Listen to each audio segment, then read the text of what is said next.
Good morning. Good morning to our audience in North America. Good afternoon to our audience in Europe, and good evening to anyone joining from Asia. I'm Nick Crawford, and it's my pleasure to introduce you to this webinar from the International Institute for Strategic Studies. Today, the IISS's Dr. David Gordon will be in conversation with Jonathan Black, the UK Prime Minister's G7 and G20 Sherpa. We will be talking about the G7 Leaders Summit and ministerial meetings hosted this year by the United Kingdom. As the Prime Minister's Sherpa, Jonathan Black led the work behind the scenes for the G7 Summit in Cornwall. Before becoming the Prime Minister's G7 Sherpa, Jonathan Black was Director General and Deputy Head of the Europe Unit at the Cabinet Office and served as Private Secretary to the Chancellor of the Exchequer. David Gordon is the IISS's Senior Advisor for Geoeconomics and Strategy. He previously served as Director for Policy Planning at the US State Department and as Vice Chairman for the National Intelligence Council. He is also a former Chairman and Head of Research at Eurasia Group. We have 1 hour for today's webinar with around 40 minutes of conversation between David and Jonathan, and then around 20 minutes for questions from you. If you would like to ask a question, there are 2 ways of doing this. The first option is to click the Q&A button and then to type your question. The second option is to click the raise hand, which will draw our attention to you. We will then call on you to ask your question orally. We will unmute you on our end, but please make sure you're unmuted on your end as well. With that, it's time for the interesting stuff, and I will hand over to David Gordon to talk all things G7 with Jonathan Black. Well, thank you very much, Nick, and welcome everyone to today's webinar. I'm really happy to be able to host Jonathan Black, who was the G7 Sherpa for last month's meeting in Cornwall. This was, of course, the first G7 meeting that President Joe Biden participated in. Very, very wide-ranging agenda for the G7 this year. We'll get to all of these topics during our conversation today. But let me start by asking Jonathan, what does a Sherpa do? Well, David and Nicholas, thank you. And as you say, good morning, good afternoon, good evening to everyone. Thanks everyone for joining and looking forward to this. Good first question. And in one sense, it does what it says on the tin. The phrase Sherpa is slightly sort of antiquated and indeed in some quarters a sort of sensitive phrase. But in its traditional sense, the job of a Sherpa is to support reaching the summit, and that's what I and my counterparts in the G7 and the G20 do, which is we support our leaders in preparing the ground, if you like, for the G7 and G20 summits each year. It's a brilliant job, fascinating, I should say, and with a great group of colleagues from all around the world. So Jonathan, for you, does that involve principally diplomacy in terms of working with the other Sherpas from the other G7 leaders, or does it also involve a lot of dialogues among the various ministries who have equities in the UK government? What's the balance?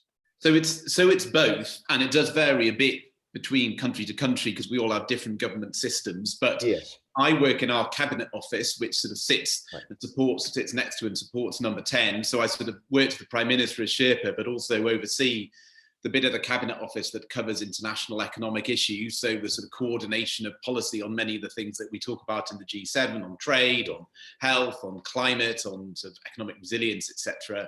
So yes, there's a bit of both of those. And particularly in a year where you're in the presidency, as we've been in this year, one of the things about the G7 and the G20 is they're not formal institutions, and particularly at G7 level, it's for the presidency to shape the year as they want, clearly with the consent of and support of the other partners. But in those years, there's a much stronger policy making role, if you like, for the presidency, because you have the authority to initiate the ideas. Right. So it's really a lot of hosting has to do with the principal role in agenda setting. Exactly. I have spent a lot of the past year, as all of us have, on forums like this, chairing meetings, either of my colleagues around the world or of my colleagues within government. And actually, I mean, it was a separate conversation to have.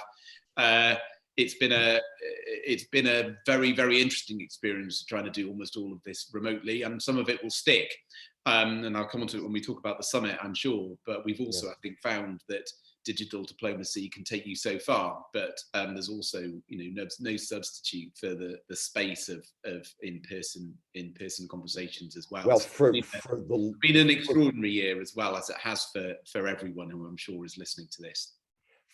For the leaders themselves, I think that there really isn't the virtual sphere is a useful second best solution, but there's really no comparison to bringing leaders together, because you get the chemistry, you get the informal meetings and all of this that are as important, if not more important than the actual formal agenda.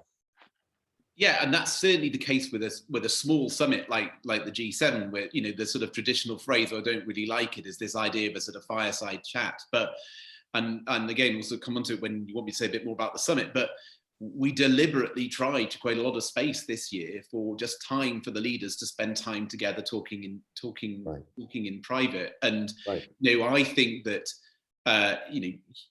human beings are fundamentally social beings as well. And I mean, I think one of the when we really look back over the last year, we will be amazed by the resilience and how adaptable people have been. And that's one of the sort of remarkable stories. But it still fundamentally, it still shows that people like spending time with each other, and absolutely human beings are.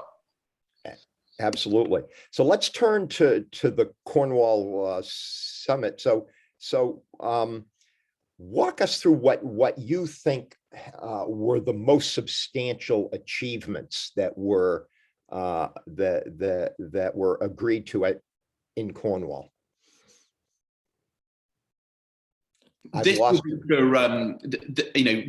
be for others, obviously, on the call as well, to make their own judgments on. But it's nice of you, since we're in conversation, I can give my side of it first. So, yes. I mean, I think I would highlight. I would sort of highlight four things, and I'll just go through them briefly, and they sort of probably build up in order of importance. But I mean, the first achievement, and I just want to say this partly as sort of recognition to some of my colleagues who had to organise the summit, and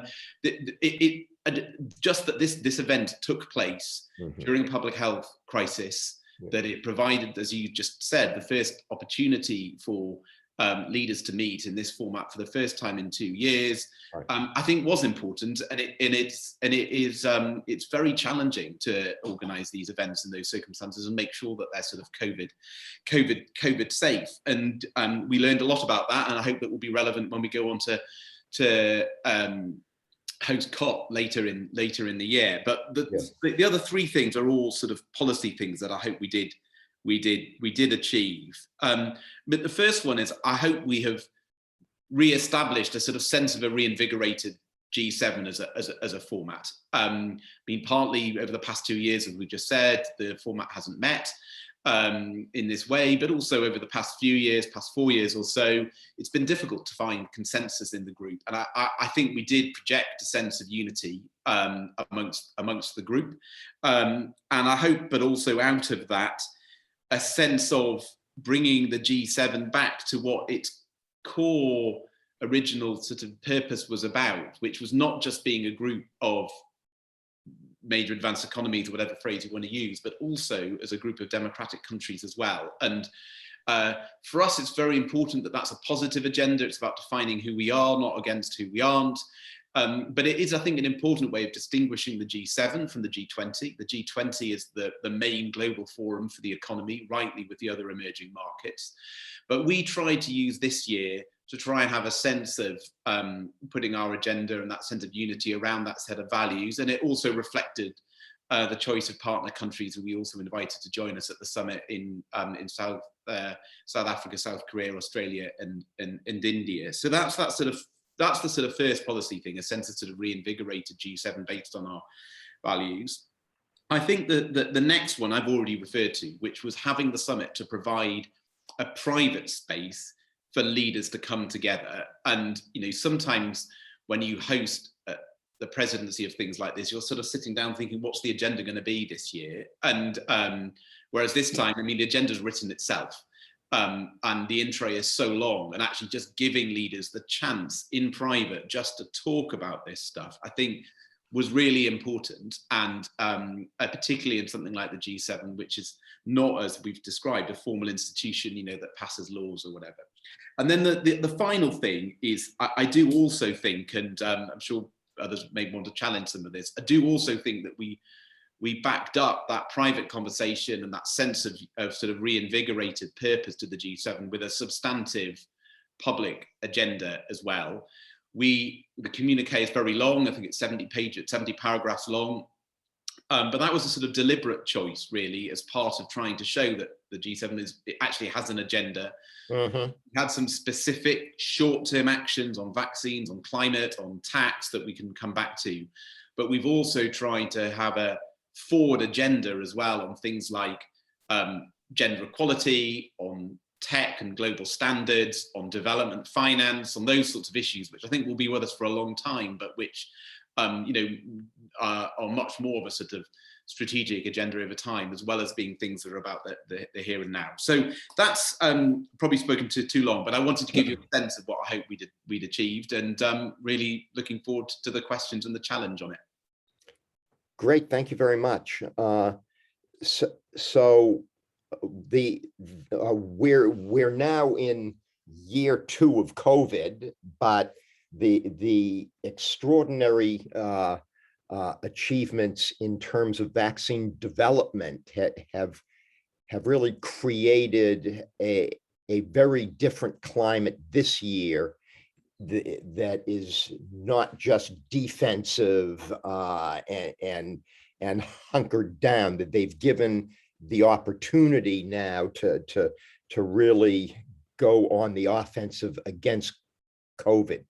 So part of this will be and is, how do we make the vaccines available for countries beyond the wealthy countries and the strong countries, and those who have the ability to make and administer these things on their own? Can you talk a little bit about the discussions at the summit around this and what the plan for COVID vaccines is?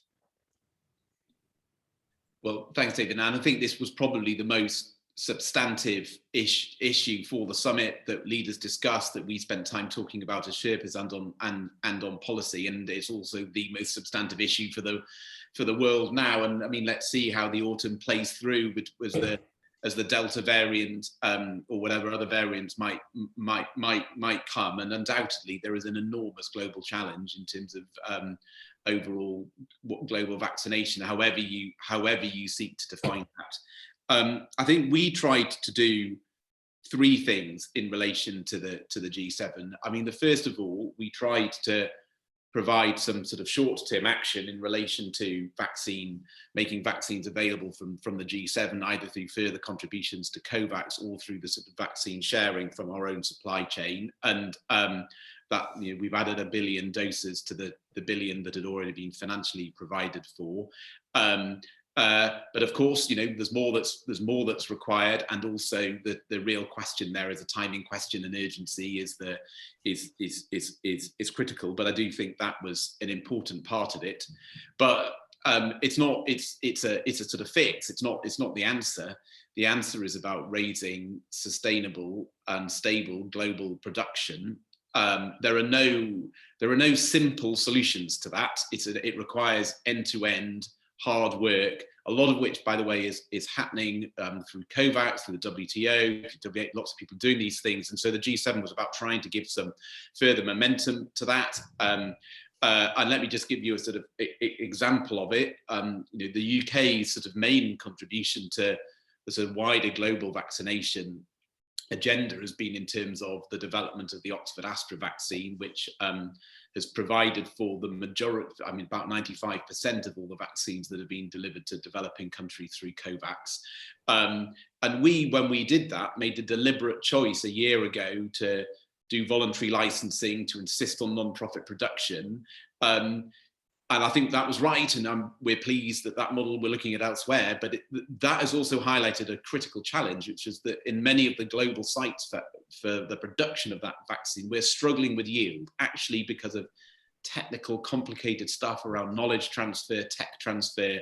And I sort of make that point, not to try and sort of highlight the UK's contribution, although I do want to do that, but just to say actually that the production question is complicated and just requires that very, very integrated whole systems approach. And the question of raising supply is a challenging one, which is why, by the way, the sharing is important.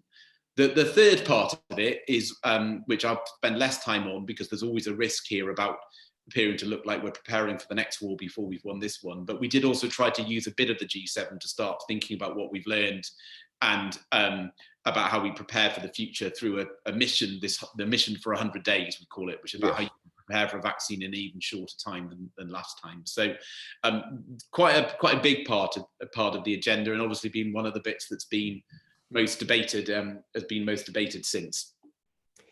So my view is that one of the paradoxes of the Delta of the Delta variant and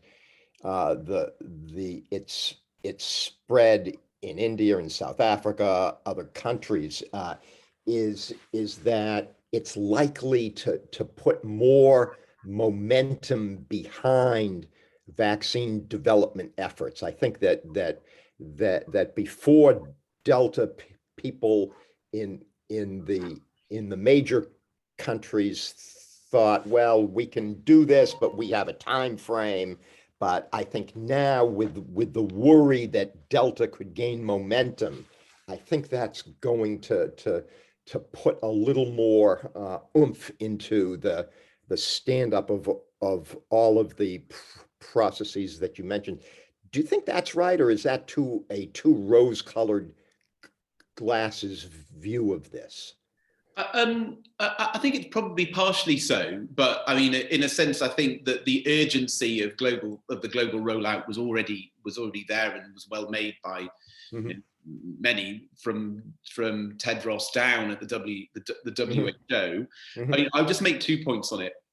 I mean, one is you're right, and on this side of the Atlantic, that's what we're seeing. There's a sort of race on vaccination as the Delta variant spreads, and within Europe, actually, the UK is further vaccinated, but has a further spread of the Delta variant than you're seeing in continental Europe. So that your point there is right.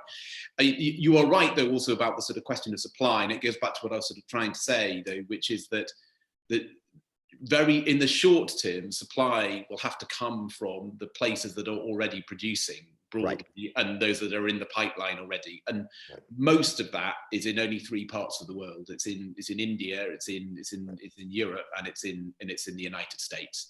As we go through this pandemic, spreading global production is absolutely critical. But we also need to recognise that that currently the site of production is quite concentrated in continental Europe, the US, and in India. Yeah, when President Biden met with his Quad counterparts in the Indo-Pacific back in March, this is before the big wave in India. The great hope was that Indian supply was going to be able to come onto the export market very quickly, and of course that hasn't happened because Prime Minister Modi correctly had to shift from a more balanced approach of both domestic and exports to focusing on the domestic side. But India does have extraordinary capability, and there's a lot of production investments going on right now, and it'll be interesting to see what happens in China in terms of upgrading their vaccines, and I think they've begun to the third round of testing in their new RNA vaccine that is a more advanced version of what they had been doing in Sinopharm and Sinovac. So I think there is some good news out there, but the demand, I mean, 1 billion additional vaccines is really important, but the total global demand is probably, somewhere in the area of 8 to 10 times that. So the sizing of this, it's a big step forward, but we have a long way to go.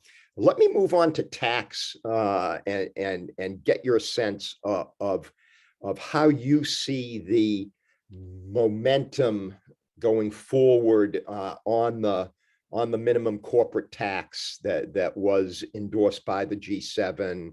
What's your sense of what's going to happen on this in the G20? How important is it to get China engaged in this? It's critical, and I mean, I think the G7 agreement was really, really important, and it sort of goes back to a point I was making in my sort of introductory remarks about having a long-term agenda. I mean, this has been a slow burn. It was actually, we started most of this work during the UK's last presidency of the G7 in 2013. Which just reinforces that it's important to set these things off. And the G7 agreement was important. It was important that it included the EU because of the jurisdictions that they have. There's actually a meeting of the OECD and of G20 finance deputies as we speak. Well, I think that the OECD was yesterday, the finance deputies is today, and you've probably seen, I think 130 countries have signed up. So we're making good progress on that. And so I hope that when we come to G20 finance ministers, we can reach that agreement. And it's really important because it does reverse a sort of decades-long race to the bottom. And whether it's in the global goods that we probably will talk about here, or the domestic infrastructure requirements or public services requirements that all countries have, and the debt stock that we're all going to inherit out of the COVID crisis, actually, there's a real opportunity here for a sort of international agreement to help generate revenue for these important sources, and to have a sort of fairer global tax system. So if we can do this, it's very important. But there's a reason why it's taken a long time, which is it's really hard. So we're closer than we've ever been, but we have a final push to make, hopefully over the next few weeks. So what are we hearing from, and what are you hearing from your Chinese colleagues on this in the run-up to the G20? So I hope that, and genuinely hope that we will be able to get G20 agreement on this. Actually, it's in everyone's interests.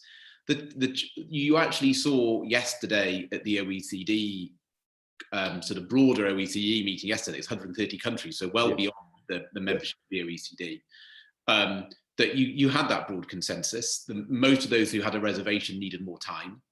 And I won't go into it here. The challenge continues to be with some of those jurisdictions that have lower tax rates, or where you actually need to really pin down the detail of so-called pillar one, i.e. the bit about what you tax as well as what the rate is. But including with China and Russia and all of the others, this has been a long G20 agenda as well as a G7 agenda. We started it in the G20 back in 2012 and 13. So I think I'm being cautious because it's a live negotiation and I don't want to tempt fate, but I hope that we can make good progress on this. Excellent, thank you. So the what is your view on how and to what extent the G7 served as a big stepping stone towards creating the conditions for a successful COP in Glasgow? So I think the G7, along with hopefully the G20 and also the US Earth Summit back in April, and the mini summit that we had last December, are stepping stones and springboards. I think we made some important steps forward in the context of the G7, in particular in relation to international finance around coal and fossil fuels, and also over the last year in relation to having all G7 countries signing up to not just net zero by 2050, but credible NDCs on the way. And in one sense, we don't talk about that now because it's written into the system. But if we said that was where we might end up in a year's time, a year ago, actually that would have been seen as a very significant thing. There are still, though, two important areas to continue to work on. One in relation to, well, we did make some progress on at the G7. It's in relation to climate finance, in particular for adaptation for developing countries, and the other is in relation to sort of sectoral commitments on energy and transport, etc., from major emitters. And we have made some steps forward on that, on transport and coal. But I'll be open with you as the COP president. I would like to see more of that from but we'll keep on sort of working out. But I think it was, as I say, a sort of stepping stone, and COP has to be one of these things that you build up to through all of these events over the year. So, for COP, who's in the lead in the preparation on the UK side? So COP, I mean, the UK is in the chair, but it's a UN process, of course. Right. So we're sort of acting on, as a UN appointed. So it's not a UK thing like the G7. Sure. It's a UN thing. Alok Sharma is the president designate of COP. And he is leading our negotiations and on behalf of the UN now, and is, I think as we speak, has just been in Austria, for example, so he's all over the world doing that, and he will continue to lead that into COP over the coming weeks. I mean, as it happens, without sort of going into too much of the mechanics, of course, the whole of the weight of the British government, whether it's the PM down, are also looking to sort of support this, both in terms of what we're doing domestically, but also the sort of international engagement we have. But I think it's important to stress that COP is the sure. UN conference. Yeah, but COP will be a very, very big deal for the Prime Minister, I assume. Yeah, I mean, as the G7 was as well, but it's also a big deal. I mean, sorry, this sounds a little bit glib, but it's also a big deal for the sort of the direction of world policy. In that this is probably a key moment to keep 1.5 degrees within reach, and that's what we're going to try and that's what we'll try and do. Yeah. Jonathan, can you talk a little bit about the interactions and the role that the partner leaders that Prime Minister Johnson invited to this year's G7 played? I mean, he had in the early days, the Prime Minister had appeared to have this aspiration of in some ways formalizing a larger sort of D10 or D more than 10 grouping. What at the end of the day, what was the role of the other leaders, and how did their interplay work out at the summit? So it's always been the case, and it's actually at the discretion of the presidency to invite partners to the G7. Right. Sometimes And, you know, back in the 2000s, actually, there was a pretty standing invite for the BRICS countries before the G20 was established at league level. That's right. I think the last time we hosted it, actually only the Irish joined because we were hosting it in Northern Ireland.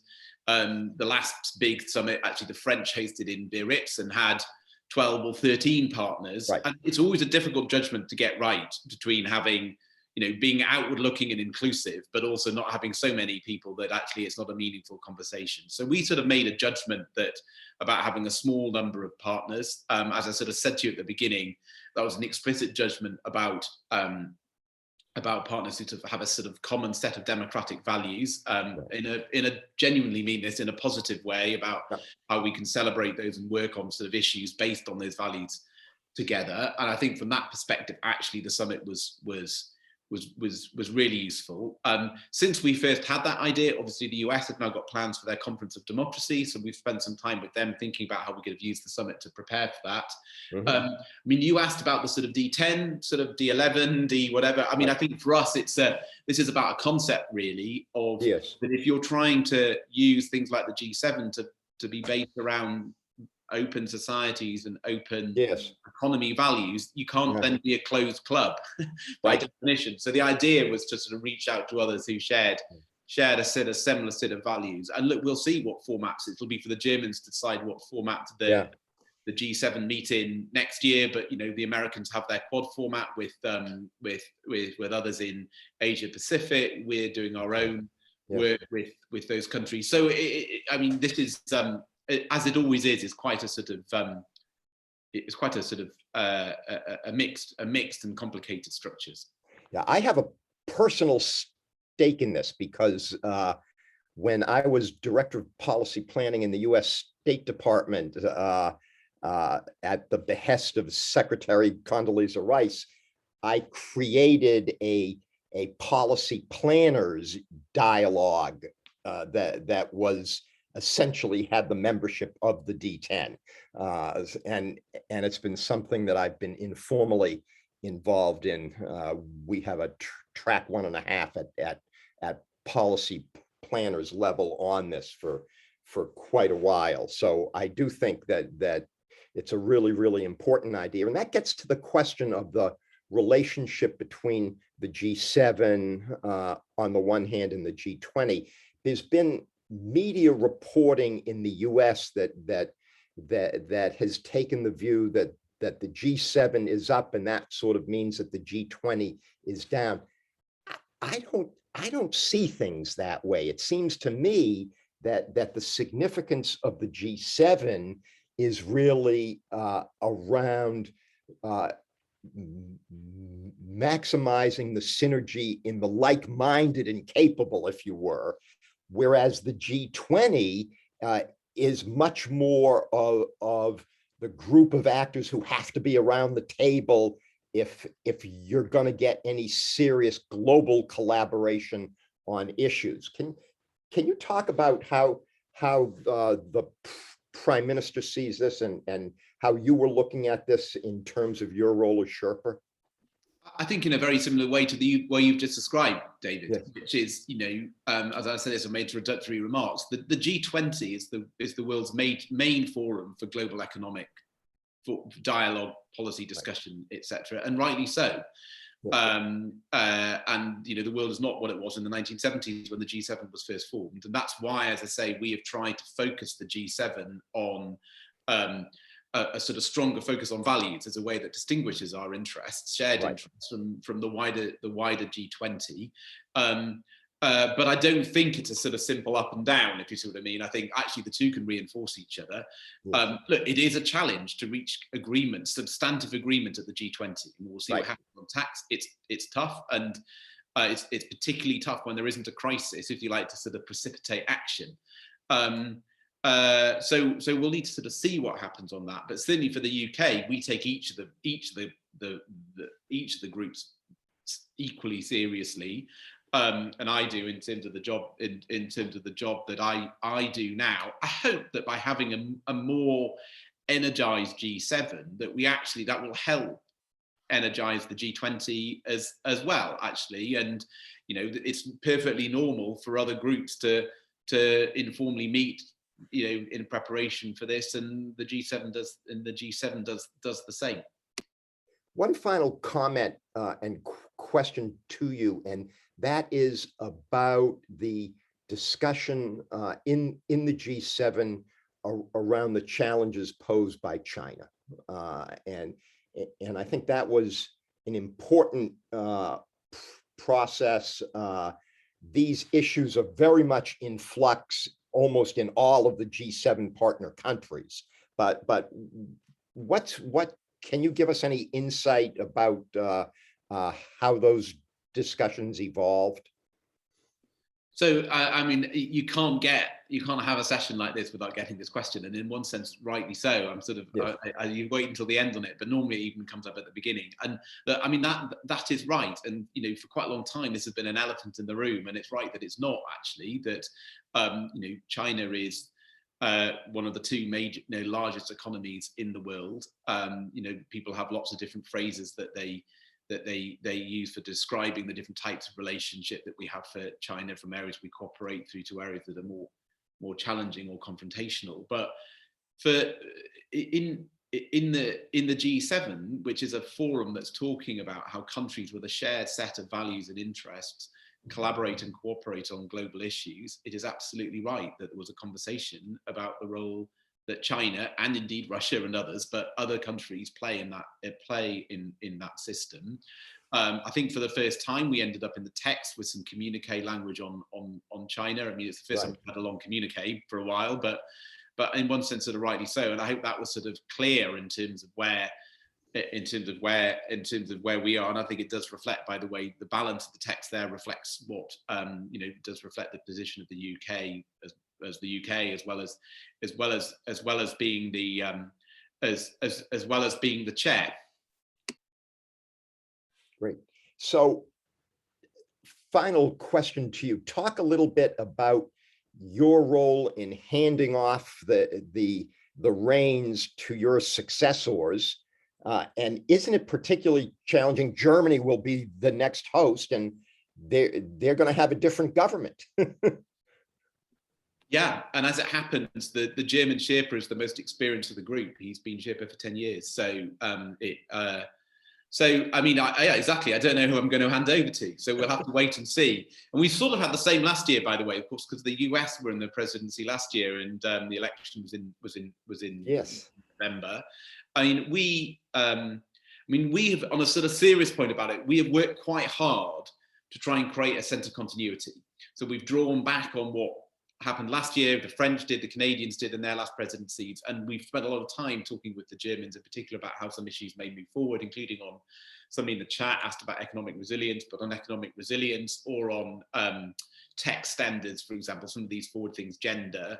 I mean, some of those are relatively bipartisan issues in Germany, as well as being within the G7. So I hope that there's some continuity can come anyway. But I think let's see how long it takes to form the coalition in Germany. But it's quite possible we have a relatively short but busy week or so later in the year where we do that. But I hope there'll be a new German government by the end of the year. So I'm sure it will all go fine.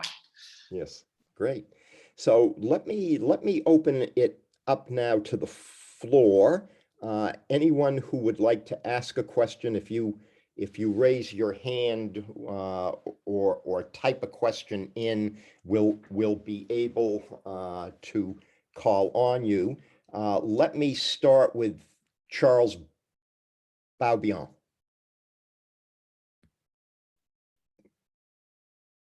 Etsy, can we get Charles on? Yeah, Charles has asked the question on this. On the chat. Do you just want me to answer it, or do you want Charles to speak? I'd like Charles to speak, but if not, we can just have you answer it. But let's see if we can get him on. Charles? No. Okay, so the question was about the establishment of a panel on economic resilience. Yes, I can now speak if you wish. Thank you, Charles. I was Yes. close before, so I was Please. just asking to the Sherpa. I mean, the UK G7 established a panel on economic resilience, and the OECD was very pleased to work with the panel and contribute to that. But we saw that there's been a number of propositions that was prepared then by the panel with this Cornwall consensus, and we wanted to hear your views on how you see this work going forward. Yeah, thanks, Charles, and good question. And we did set up this panel, which has experts, for sort of the panelists, experts from each G7 country, convened by our former national security advisor. And I think it's a really important agenda in my view. It's one the Germans did actually in their last presidency, so it's hopefully one we can hand on. But it goes to the heart of, like, if you believe in being an open economy, you have to be ready to respond to sometimes the additional risks of resilience that arise from openness, not by becoming closed, but by reinforcing your openness through the right sorts of measures. And that was the idea behind the panel. They made some important recommendations across a range of things. The three areas that I think we will be keen to take forward are on a sort of code of conduct on how you maintain sort of openness and resilience in times of crisis, on investment security, and on the sort of the thing of the moment really in relation to supply chain resilience, where we've got some ideas on both sort of stress tests and on sort of transparency mechanisms around key global supply chains. So there's some specifics there that I think we will look to take forward, both with G7 countries and with other like-minded partners. Excellent. Let me go to Yogendra Kumar.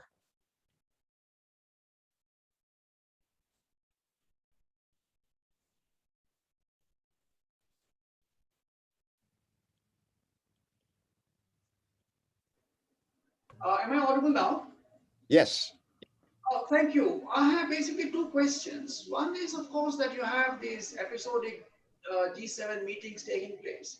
But for example, in the intervening period, when you have a global crisis like this particular pandemic, do you have a system by, let's say, through constant contact through your various agencies and as a Sherpa, that you become the coordinator and, sort of kick yourself into action, so to say, to actually anticipate the next step in the crisis and how one can stay one step ahead to make sure that, the crises are contained in a certain manner and the disruptive effect actually is controlled to a large extent. That's one question. The second question is that, I actually went through the communique and also the expert committee recommendations. I'm not very clear exactly as to whether I understand the arithmetic as to how the carbon emissions are to be controlled, and in terms of matching it up with the accelerated sort of growth on the green economy path. And here just a small point I want to make. I used to be at one time the sous Sherpa for the G8, G5 dialogue. I remember at that time we used to get briefing also. And the things like retrofitting of coal-fired power stations, for example, or the clean coal technology. So if in those two areas, if there is a proactive effort on the part of G7 and some other mechanism developed, perhaps we can handle the carbon emissions crisis perhaps a little faster and a little more effectively. And I want to emphasize that because I've actually heard the British climatologists saying that the 1.5 degrees centigrade temperature will be achieved in 2015 because it'll combine with the El Nino phenomenon. Thank you. Jonathan, over to you. Yeah, thanks, Yogendra, for both questions. I mean, on the brief answer to a short one is yes, we do. We have a mechanism for two things. I mean, as Sherpas, we meet virtually, but also in person when it's possible, pretty regularly, both formally, but I also, our favourite WhatsApp, etc. is used as well. But actually, in a sort of formal setting, we do have Sherpa meetings regularly during the year and do convene if we need to because there's a specific thing. And we also have provision for leaders, of course, or others to meet as well. And that happens particularly at foreign minister level. On your other question, there was quite a lot in it in relation to sort of finance and the sort of maths.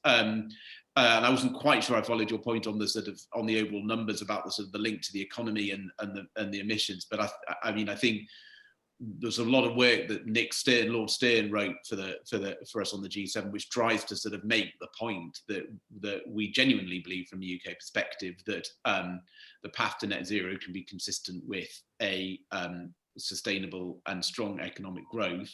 On the specifics on coal finance, I mean, yes, you're right on some of the points you make. What we agreed specifically at the G7 was in relation to international finance for coal, which we're then seeking to replace with additional finance on the renewable side. There's still a bit more to do in terms of phasing out coal production, of unabated coal production domestically. Nicholas, can I ask you, you have your hand up here, so. Thank you, David. Jonathan, a question for you on the G7's aim of further consultations around the idea of a sort of competitor to China's Belt and Road Initiative, the Build Back Better Well part of the G7 communique. What are the next steps on this, and what, in broad terms, are the ambitions for Build Back Better Well in terms of competing with BRI, which is, of course, an initiative which is constantly changing shape with new ambitions spanning new sectors. So it'd be interesting to hear a little about the discussions you had on that. Thanks, Nicholas. And a couple of things. I mean, first of all, I think this, I mean, this works all the way through in relation to the question that David originally asked on China, which is, I think we are trying here to have an agenda that is in itself about us and about the G7. It's not about what we're not. You know, if you look at particular sort of infrastructure investment in Africa, but you could look at other parts of the world. I mean, two things have broadly happened over the last few decades, actually, which has meant that the source of finance is dominated by what comes through the BRI. One is that the multilateral institutions have broadly sort of left some of that space and have focused more, for perfectly understandable reasons, on sort of social and economic development. And the sources of private finance from G7 and other sort of Western countries has struggled. So our agenda is not about sort of competition; it's about providing choices and alternative sources of finance for infrastructure investment in Africa in particular, but elsewhere, and particularly for the UK, I should say, in relation to what we call clean and green growth, in terms of the sort of climate transition that we were just talking about. I mean, this is not straightforward. If it was, it would have happened. I think we are thinking that we particularly are focusing on four areas. One is what a set of global standards or sort of regional standards look like, both to sort of do a sort of race to the top, if you like, on environmental and social standards, but also to help de-risk the investment environment for the private sector by having more certainty. Secondly, it's about having mechanisms around that match sources of finance with investable projects. And by the way, that's something we learned through our own investment strategy in the UK, because over the last 10 years. Thirdly, it goes back to the point I was making about multilaterals. It's about speeding up the sources of multilateral finance, and that's not meant to be a sort of an unnecessary criticism of them, but it does need to happen. And then fourthly, it's about the role that bilateral finance can play as well. And I think bringing those two things together hopefully will create an environment where we're able to leverage in properly the scale of private finance that actually I think is there. You know, if you spend some time talking to a pension fund in Canada or something, you will find that there is finance that is looking for projects to invest in. So there are some market failures there that we want to try and deal with, but it's not a sort of simple. There's no sort of simple answer to it. And I should say on some of these things, if that involves partnering with other sources of finance, including from China, as long as the standards are strong enough, then you know that's all the better. It's going to be quite interesting. I mean, China has invested through BRI at a scale that none of the Western partners on their own can match. On the other hand, if you do get these synergies both among Western governments and especially between governments multilateral financial institutions and the private sector, then I think the notion that there's no other partner out there for a lot of these very, very large infrastructure projects can be challenged. So I think that these early steps, I thought that the Build Back Better piece in the communique was one of the more important elements in the communique as we look down the line. So Yeah.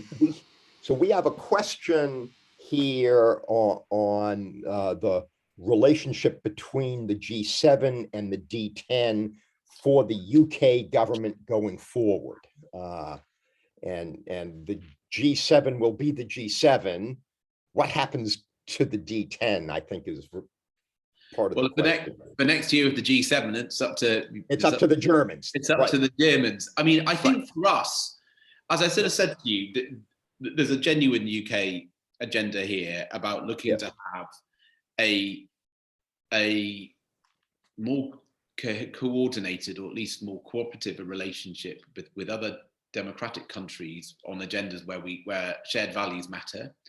As I say, that's designed to be a positive thing. I mean, as you will have seen, those of you who've had a chance to look at it in our integrated review, which was our sort of fundamental assessment of our security and foreign policy, there's a important focus on the Indo-Pacific in that respect. That reflected the countries that we invited to the summit, and we will keep looking to work with those countries through the G7 if that's what the Germans want to do. Outside of that, in other formats, either bilaterally or plurilaterally, and indeed with others who share our values around the world as well. So I mean, that's sort of what this sort of D10 agenda with us is for. I mean, it's not designed to be a sort of agenda to the exclusion of working with others. You know, we're a P5 member. We work with all countries in the UN, so in the G20 and all other formats.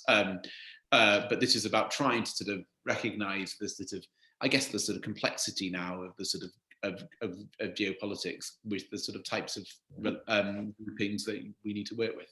Yeah, if you were to start from scratch, you probably wouldn't have the G7 in its current concept. It would be something closer to the D10 in terms of who would be around the table, because the G7 is still, with the exception of Japan, a transatlantic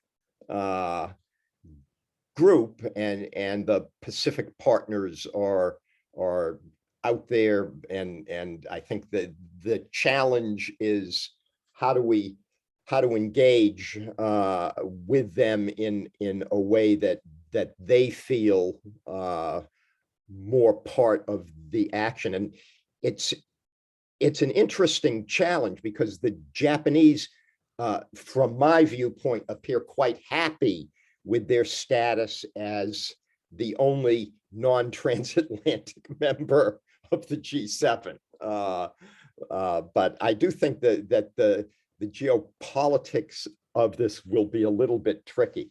But let me ask you a question, Jonathan, about the US. So obviously, I think that the theme of a more normal US is back at the table was one of both the themes that President Biden wanted to put in place, and that the media picked up on in their coverage of the G7.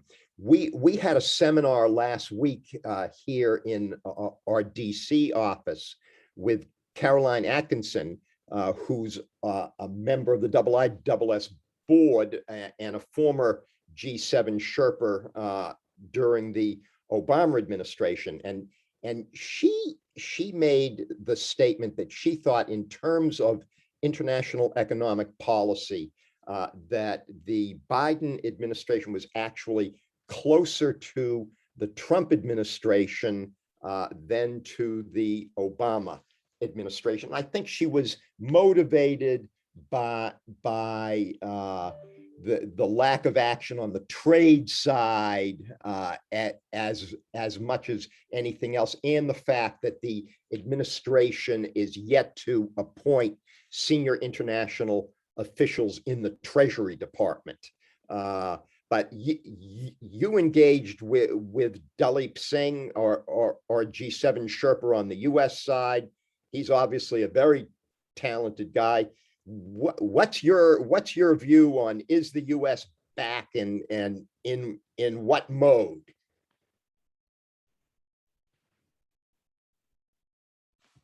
I think we've lost your. Thanks, David. Lots in there, and you're right. Dalip Singh is my counterpart, and a great counterpart as well, actually. And the US is very fortunate to be represented by him. And you sort of asked, are they back, and is the US back, and in what mode? And I think yes. I mean, I think the US is back in the sort of multilateral format. And you know, I wasn't doing this job when Caroline was, so I can't sort of comment on the sort of time there, but a couple of sort of observations. I mean, firstly, from a sort of UK perspective, you know, we will always seek to have the strongest possible relationship with the United States, and that's right. On the issues that we are dealing with in the G7 and in the G20 at the minute, you know, actually, I think you've seen some very significant changes in policy, obviously, between this administration and the previous one, and not just on the obvious areas in terms of climate, but also in other areas on health, on bits of economics as well, and also a very different approach to the multilateral system. So, and I think that's just sort of evident. And you know, we were very appreciative of the US's support for what we were trying to do in the summit this year. I think in relation to some of the points on sort of international economic policy, I mean, the US, you know, traditionally, actually, some of the sort of challenges to some of the sort of global economic or global trade policy have come from Congress. The US has been unhappy with bits of the WTO for a long time. You know, this administration has been clear about its approach to China in that context. But I actually certainly remember working on bits of the administration with in a different role, working with the Obama administration on trade policy, and you know, the US had a pretty tough position on some of it, and you know, the issue on the appellate body been there for a long time, and this administration have actually been quite transparent and upfront about that they're working through their thinking on trade policy, including in relation to obviously to the domestic agenda that they've got now. So I'm sorry, it's quite hard for me to comment specifically on Caroline's perspective from her time there, but certainly from my perspective, how should I put it? I do see that I do see there's I do feel quite a difference from where we were when we were having this conversation, if we were having this conversation last year. Excellent. Jonathan, thank you so much for your time and for your degree of openness. You answered every question that was posed to you in a substantive way. I've really enjoyed our discussion. Thank you for joining us today. Thanks to our participants for a really great webinar, and look forward to engaging with you again, and good luck on the G20. Thank you very much. It's only a few weeks away, actually, but really appreciate a chance to join. Thank you all for joining us, and Nicholas and David, thanks for hosting me. Have a good day, everyone. Thank you very much, Jonathan. And before we just close, let me just, and before I thank you both, let me just flag 2 upcoming events. Next Wednesday, on the 7th of July, we have the next in our series of defense innovation talks. Is China lagging behind in the military technological race? That's 7th of July at 1 p.m. UK time. And the following Wednesday, a launch of our report on North Korea's strategic capabilities and security on the Korean Peninsula, looking ahead. That's Wednesday, the 14th of July at 2 p.m. UK time. But with that, let me thank behind the scenes here, Lily Kershaw, Ati Hamid, and also Yuka Koshino, who helped with this event, and thanks to Jonathan Black's team. But most of all, thank you to David Gordon and Jonathan Black for this really interesting webinar and for your time this afternoon. Great. Thank you all. Have a good day. Thank you very much, everyone.